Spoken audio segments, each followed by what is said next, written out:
Hello বন্ধুরা, আজ আমি চিড়ের পোয়া বানাবো। ক্যাপসিকাম, পেঁয়াজ, কাঁচা লঙ্কা। এবার আমি চিড়েটাকে ভালো করে জল দিয়ে ধুয়ে নেব। ধুয়ে আমি জল ঝরিয়ে ঝুড়িতে রেখে দেবো, তাহলে ঝরঝরে থাকবে। এবার ঘি দিয়ে কড়াইতে দারচিনি, এলাচ দিয়ে দিলাম। এটা গন্ধটা খুব সুন্দর আসবে। এবার আমি পেঁয়াজ কুচিগুলো দিয়ে দিচ্ছি। পেঁয়াজ কুচিটা সুন্দর করে ব্রাউন করে ভেজে গাজরগুলো দিয়ে দেবো। গাজর, বিনস দিলাম।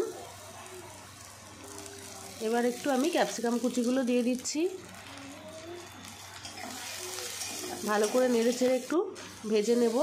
এবার লবণ দিয়ে দিলাম। সবজিটা এবার ধিমি আছে সেদ্ধ করে নেব। এবার এর মধ্যে দুটো ডিম দিয়ে দিচ্ছি।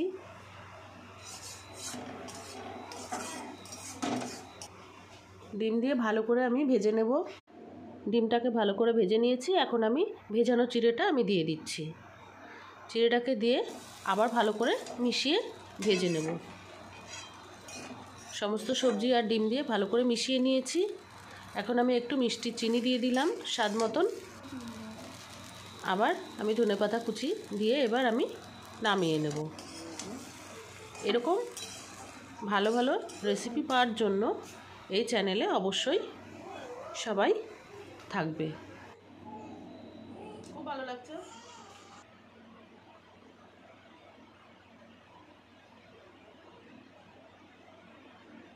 দেখা হবে পরের ভিডিওতে।